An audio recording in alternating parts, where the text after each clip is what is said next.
Lalu dibawanya aku ke pintu gerbang, yaitu pintu gerbang yang menghadap ke sebelah timur.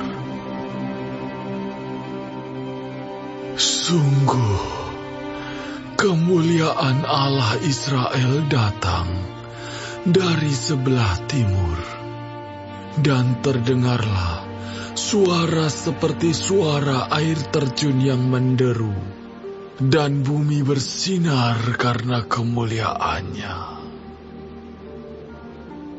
Yang kelihatan kepadaku itu adalah seperti yang kelihatan kepadaku ketika ia datang untuk memusnahkan kota itu, dan seperti yang kelihatan kepadaku di tepi sungai Kebar.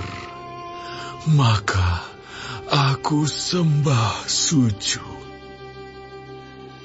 Sedang kemuliaan Tuhan masuk di dalam bait suci melalui pintu gerbang yang menghadap ke sebelah timur.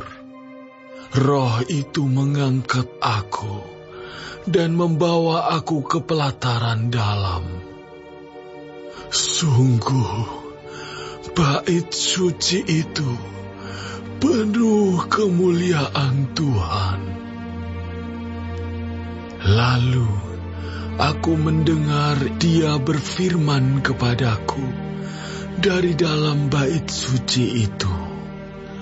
Orang yang mengukur bait suci itu berdiri di sampingku, dan ia berfirman kepadaku, Hai anak manusia, inilah tempat tahtaku dan inilah tempat tapak kakiku. Disinilah aku akan diam di tengah-tengah orang Israel untuk selama-lamanya. Dan kaum Israel tidak lagi akan menajiskan namaku yang kudus, baik mereka maupun raja-raja mereka, dengan persundalan mereka atau dengan mayat raja-raja mereka yang sudah mati.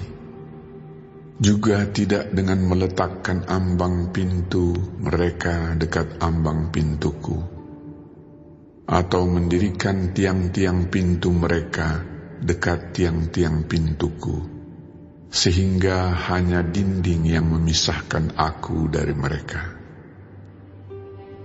Mereka menajiskan namaku yang kudus dengan perbuatan-perbuatan mereka yang keji. Maka dari itu aku menghabiskan mereka dalam amarahku. Sekarang mereka akan menjauhkan ketidaksetiaan mereka dan mayat raja-raja mereka daripadaku, dan aku akan diam di tengah-tengah mereka untuk selama-lamanya.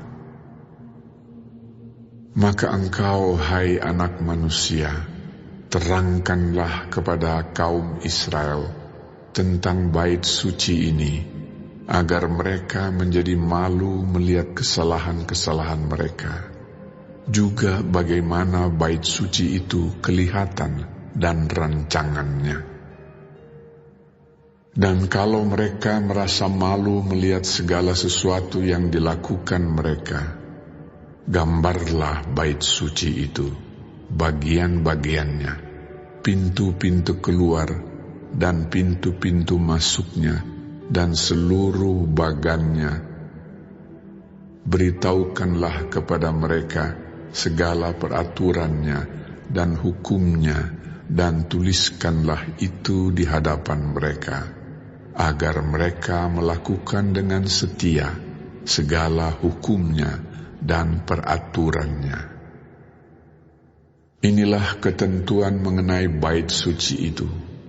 Seluruh daerah yang di puncak gunung itu adalah maha kudus. Sungguh, inilah ketentuan mengenai bait suci itu.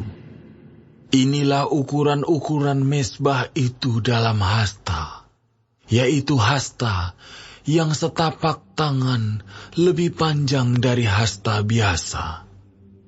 Paritnya adalah satu hasta dalamnya, dan 1 hasta lebarnya, dan sekeliling parit itu ada tepi yang tingginya 1 jengkal. Dan inilah tinggi mezbah itu. Dari parit yang di dalam tanah sampai jalur keliling yang terbawah adalah 2 hasta, dan lebar jalur keliling itu adalah 1 hasta.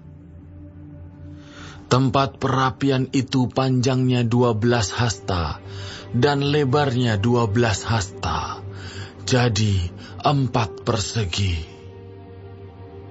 Jalur yang mengelilingi perapian itu panjangnya 14 hasta dan lebarnya 14 hasta, jadi 4 persegi juga.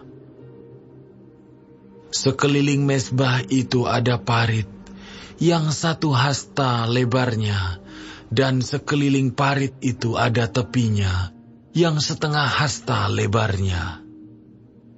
Tangga mezbah itu adalah sebelah timur. Lalu ia berfirman kepadaku, Hai anak manusia, beginilah firman Tuhan Allah. Beginilah peraturan mengenai mezbah itu. Ketika sudah selesai dibuat dan hendak mempersembahkan korban bakaran di atasnya dan menyiramkan darah padanya, berikanlah kepada imam-imam orang Lewi dari keturunan Zadok seekor lembu jantan muda untuk korban penghapus dosa. Sebab merekalah yang boleh mendekat kepadaku untuk menyelenggarakan kebaktian. Demikianlah firman Tuhan Allah. Dan ambillah sedikit dari darah itu, dan bubuhlah itu pada 4 tanduk mezbah itu, dan pada 4 sudut jalur keliling itu, dan pada tepinya sekeliling. Dengan demikian, engkau menyucikan mezbah itu dan mengadakan pendamaian baginya. Ambillah lembu jantan untuk korban penghapus dosa itu, dan orang harus membakarnya di tempat yang sudah ditentukan sekitar bait suci, di luar tempat kudus. Pada hari kedua engkau harus mempersembahkan seekor kambing jantan yang tidak bercela sebagai korban penghapus dosa, dan orang harus menyucikan mezbah itu seperti sudah disucikan dengan lembu jantan. Sesudah upacara penyucian itu engkau selesaikan, engkau harus mempersembahkan seekor lembu jantan muda yang tidak bercela dan seekor domba jantan dari antara domba-domba yang tidak bercela.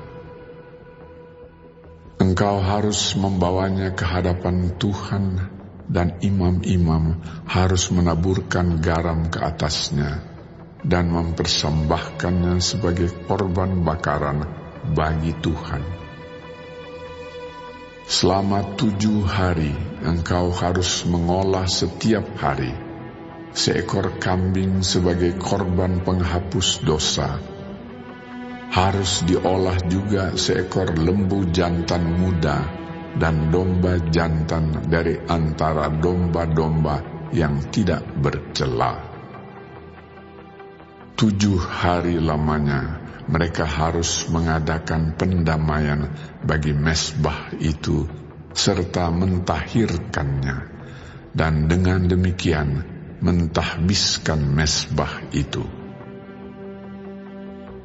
Sesudah hari-hari itu berakhir, maka pada hari ke-8 dan seterusnya, imam-imam akan mengolah korban-korban bakaranmu dan korban-korban keselamatanmu di atas mezbah itu, dan aku akan berkenan kepada kamu.